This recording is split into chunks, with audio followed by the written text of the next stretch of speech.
Bonjour, alors il y a une personne qui m'a contactée. Elle a un apron avec un contour, une broderie qu'elle a achetée, et elle veut changer le contour et en mettre un autre. Donc il y a plusieurs solutions pour faire ça. Ou vous n'avez pas de désir particulier au niveau de la forme et vous vous contentez d'aller télécharger un motif, un contour que vous avez, vous allez en chercher un ici. Par exemple, on va prendre, je sais pas, un tout simple, vite fait. Voilà. Ici, je peux modifier l'épaisseur, la largeur de la ligne de satin, la densité, etc. Je fais OK et ensuite je fais appliquer. Et ensuite, j'ai plus qu'à positionner mon cadre comme je le désire. Évidemment, alors je vais combiner la ici. Voilà. Ce motif-là, je vais dans Stitch Editor ou dans Modification. Je désélectionne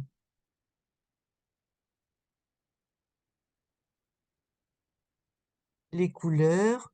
Je fais rectangle de sélection. Je supprime le cadre rose. Je retourne là et j'ai le nouveau cadre.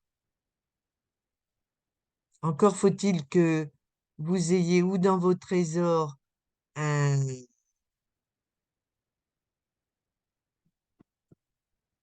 un fichier qui vous convienne, que vous puissiez mettre autour ou que vous trouviez votre vie là. Là, la personne, elle a déjà déterminé la forme et la taille de son cadre, de son contour. Il faut à ce moment-là qu'elle fasse un dessin du contour sur une feuille avec un stylo noir bien visible. Le top, c'est de le convertir dans Inkscape.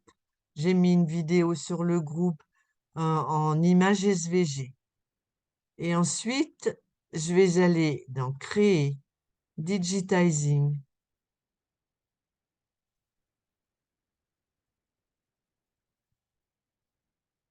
charger un arrière-plan, charger une image.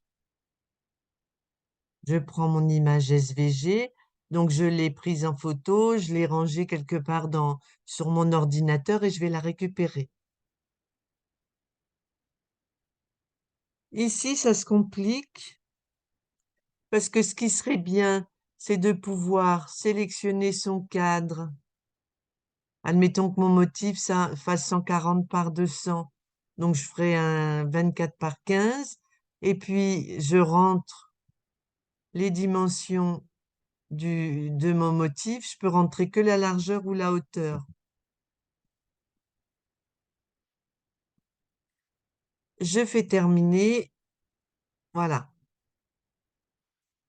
Donc, pourquoi j'ai fait cette solution? Parce que si j'avais pris l'autre solution, si j'avais adapté l'image au cadre, du coup, ici, ce serait bord à bord.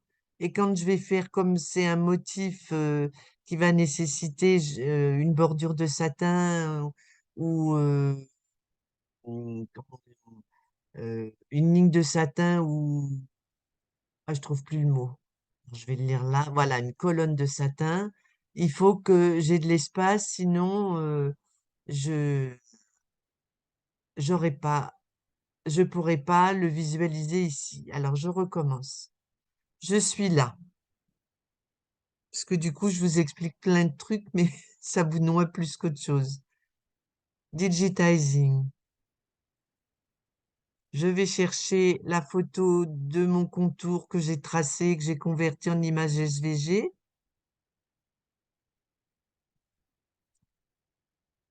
Ici, le contour est bien sélectionné. Sinon, en cliquant sur les petits carrés bleus, je pourrais modifier. Suivant. Donc, je vais prendre, j'ai un motif de 20 par 14. Je vais prendre un cadre de 24 par 15. OK. Et je vais entrer les dimensions de mon motif. Je vais mettre 140 puisque j'ai dit qu'il fait 20 par 14. Et une fois que j'ai ça, eh bien, si mon image est de bonne qualité, on va le découvrir. Je clique là. Voilà. J'ai ma ligne de satin. Alors évidemment, on va mettre par exemple 5,0. Évidemment, là, c'est un dessin qui est très simple. Mais si vous prenez quelque chose de beaucoup plus travaillé, c'est pareil, hein. Si le trait est parfaitement dessiné, ça doit fonctionner. Si c'est un dessin trop compliqué et que la création fonctionne pas, alors ça, je supprime. Je vais dans Création point par point. Ou si vous voulez une colonne de satin, donc je clique sur Créer une zone, colonne de satin.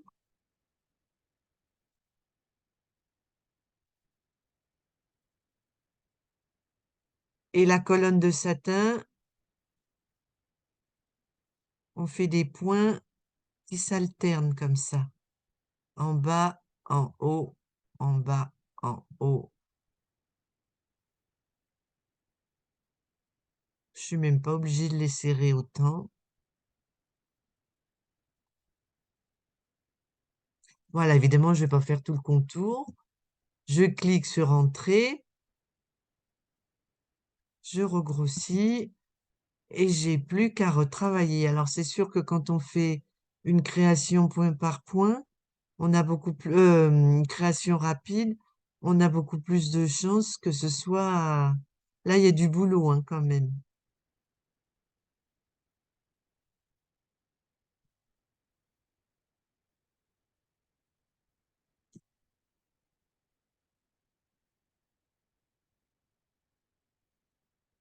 Bon, il faudrait vraiment recommencer.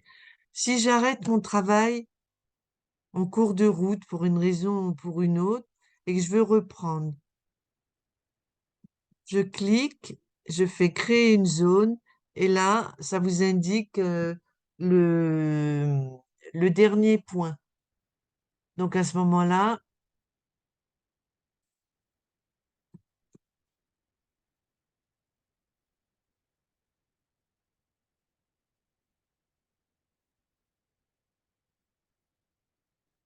voilà, et c'est parfait. Au cours de votre numérisation, si vous voulez vérifier, vous n'êtes pas obligé de faire ce que j'ai fait tout à l'heure, de remettre la taille réelle. Vous cliquez là. Voilà, ça vous évite des manipulations. Donc, je récapitule. Alors, une fois qu'on a... Alors, pour vous montrer la suite, je vais faire la feignante. Moi, je vais faire création rapide. Je sélectionne ma couleur.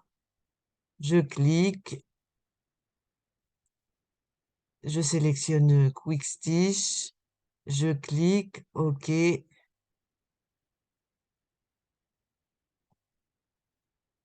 Je vais mettre ça, par exemple. Je vérifie que les points soient bons. Je retourne dans ma petite souris et voilà mon motif. Sauf qu'au départ, j'ai pas mis la bonne taille. Il aurait fallu que celui-ci, il soit beaucoup plus...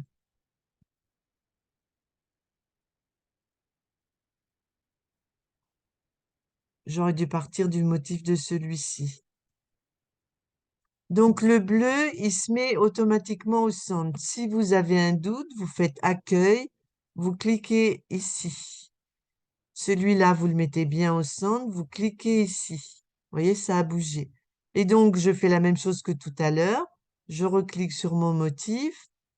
Je vais dans Stitch Editor ou dans Modification. Là, il y a Stitch Editor qui s'est allumé.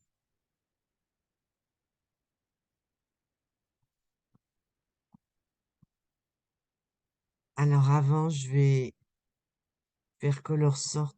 Voilà, il y aura moins de choses à désélectionner.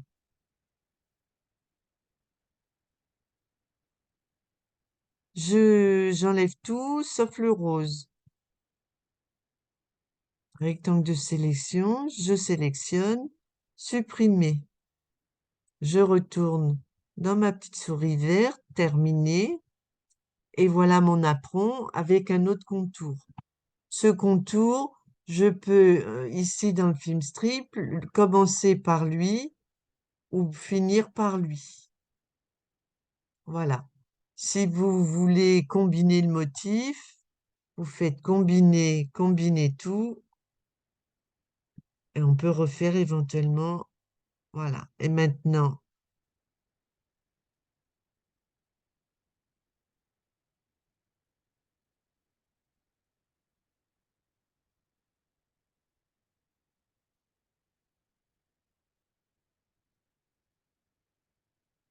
voilà. Si finalement je veux commencer par le bleu, je me mets ici en allant dans Stitch Editor, j'ai oublié, ou dans Modification. Ceux qui ont premier plus 2 peuvent faire exactement la même chose, hein. Je clique dessus et je vais l'envoyer tout en haut. Donc à ce moment-là, mon motif va commencer par le bleu.